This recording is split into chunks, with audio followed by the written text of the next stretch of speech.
You serious? So hello, this is How to Kill an Hour. My name is Marcus Bronzy. At the end of last year, we lost a rapper called Mac Miller on the 7th of September.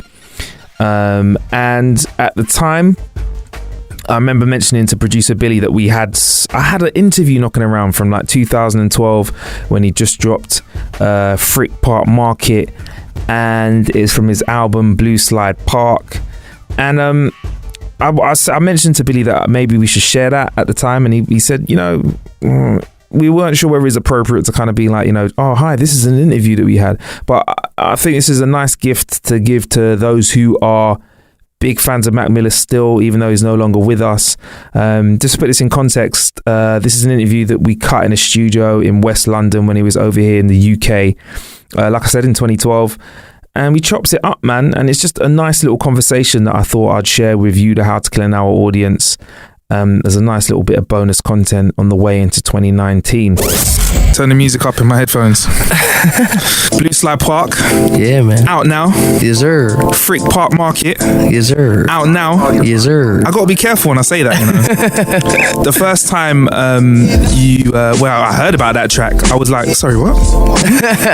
What do you mean? But that's out right now. That's doing a lot. But Macadelic's out right now. Yeah. The mixtape.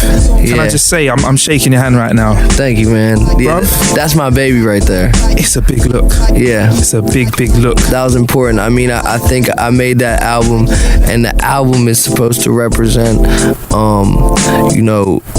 me from the time I was a child to growing up into being 18. But Macadelic is kind of like the next step. It's like where I'm taking my career. So, that's where it's going. So it's like the next stage of the Mac. Right, exactly. I hate what you're saying. I also noticed there's a bit of French in it as well. I don't speak French, so when I heard some of the skits, I didn't really know what was going on. Yeah, it's actually okay. So we what we did is I had these 4 chicks come in. One was sorry, this is for radio, right? Before you tell this story, okay? Right. Oh yeah. I got you. Yeah, bro. Cool. I'll keep it PG. But yeah, I had these 4 chicks come in, and they came in the studio, and I had them just say a bunch of things. Like I would sit there and be like, make sex noises, or sit there and be like, say this, say love me as I've loved you. Like that was the title. And then this girl who's French that was there, because the girls were like a variety of ethnicities and everything. So the girl that was French was like, I wrote this poem, can I say it? And we were like, well, what's the poem about? And she was like, it's about the first time, my first kiss, and like how that felt in love. I was like, all right, yeah, that's perfect. And she said it, and it became the intro.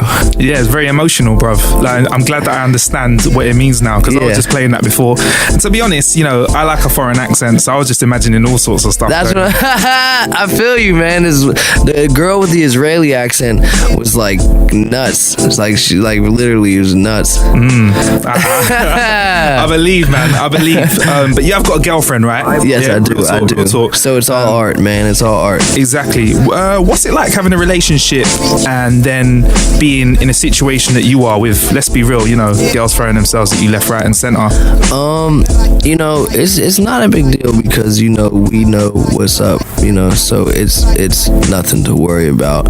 And in all reality, man, like this is about the music. I didn't get into this for all that stuff. That stuff is cool and it's flattering, but I like the real thing.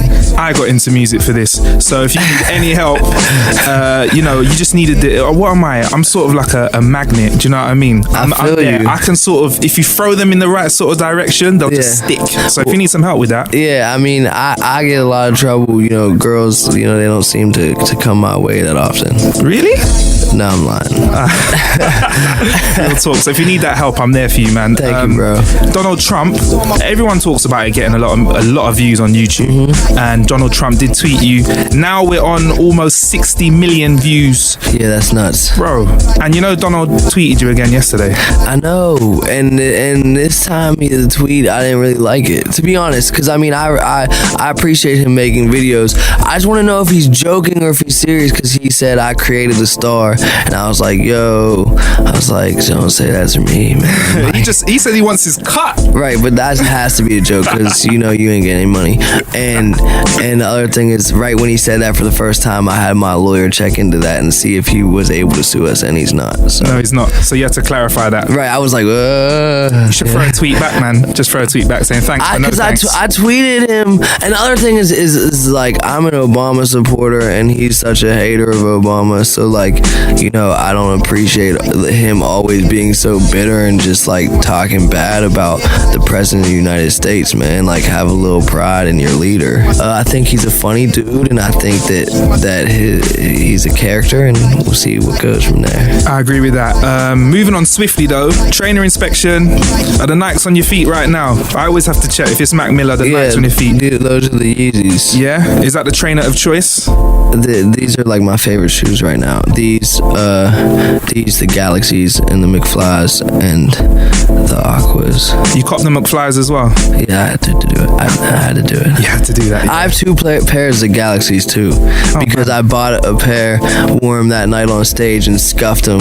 So now I have this beat up pair of Galaxies, and I had to get a fresh one too. There's nothing worse than scuffing your trainer, especially I suppose if you're on tour somewhere here, you might not be able to get the exact same pair of trainers back. So it's always good to have a backup. But I'm gonna be real, man. I'm gonna keep it real with you, and for any sneakerhead out there, man, like, always have your shoes that you keep clean, but like, there's nothing wrong with wearing a pair of shoes. Like these shoes were $2,500 and they're creased up, and I wear them. I walk in them like they're shoes. Like it's not China on your feet. Like, these are shoes. So wear them, and don't be afraid to get your shoes scuffed and dirty. They're shoes. Yeah. 2,500 pence. What are you saying? $2,500. Yeah. So if you have can we just see what I'm wearing? I'm wearing like slippers at the moment. But I got the slippers too, man. I'm not even saying like, oh, all my shoes are 20. I'm just saying that these were something that I invested money in, and I'm not treating them like they're like, yeah, man. I hear that. Lamb of God. I'm playing, man. I'm playing. So yeah, you said you scuffed them on tour. You're on the road a lot. I've got to say, what's the one thing you think you couldn't live without on tour?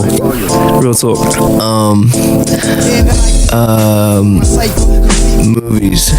Yeah. I need to have movies. I can't go without movies. And Game of Thrones.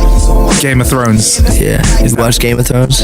Yeah, I'm not got into it. What I'll do is I'll wait for it to come out, and you got catch up TV now, the online thing. I'll just bang it all out. Wait, is that how you? I watch this thing called When I'm Out Here, because there's like the stupidest thing in the world, and it's not. I don't know whose fault it is, but I get out here and I can't watch any MTV US shows, and I can't watch. I don't know why they don't just make it available for everyone, like on the computer. I'm talking about like when you try and click a US MTV link, it's like you have to be within the 50 states to watch this. Or like when you click HBO Go, same thing, and it's like, man, just make it available for everybody. Yeah, you notice there's also an advertisement for a flight company to fly you to America right next to that link that says that you can't see it in the UK site. Oh yeah, I know. There's like, that's what I'm saying. They're like, yeah, I'll fly to the US just to watch Game of Thrones. I'll do that, for the news. No, I wouldn't really. But I watch this thing called watchseries.eu. It's like this illegal site that you can watch whatever TV show you want. I have no idea what you're talking about. Yo, you know that? Yes, you do. that's my jam, man. Oh, good, man. So anyway, so yeah, the UK tour, you're here, and man, the hype is amazing. Are you looking forward to it? Yeah, I just got word that the London show is sold out, so that's beautiful, and it's gonna be high energy, man. The London show last time almost made me cry, so hopefully this one will do the same. Wicked, man. I'm looking forward to it. I'm gonna make sure that I'm down there as well. Come through. Also, rumor has it that your official UK lookalike Benny Banks is gonna be warming up for you. Yeah, man, that's what I get tweeted at all the time, that I look like Benny Banks. So I was like, I look like him so much that I'm gonna throw that man on this exclusive UK remix to a joint, just to show my love for y'all out here, and that I support the scene out here. Can we get the exclusive on what joint it's going to be? It's a remix to Loud. Nice. Looking forward to that. Yeah, man. He kills it. He does good. Good stuff. Right. Well, we've got to wrap it up real soon, so I'm going to throw out a couple of fan questions, because I'm not going to lie, the UK Mac Miller fan club on Twitter, they go hard. They've been going hard for you, so I'm going to knock out a few. Andy said, if you had the power to collab with anyone dead or alive, who would it be? John Lennon. John Lennon, good stuff. Ryan said, what's it like coming from performing in the Burr with smaller crowds and then being able to come over to the UK and perform to large crowds? How'd that feel?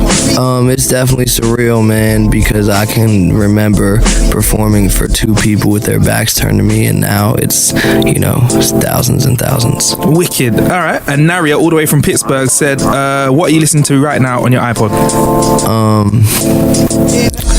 Anything that's Black Hippie, TDE, Schoolboy Q, Absol, Kendrick, J-Rock.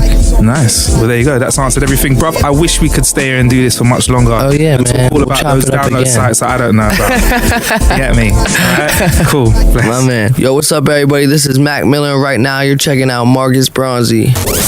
So that was my conversation with Mac Miller that I had. Like I said, if you're a Mac Miller fan, you might want to share that with other fellow fans out there. And we'll be back to our regular How to Kill an Hour content soon. Stay blessed.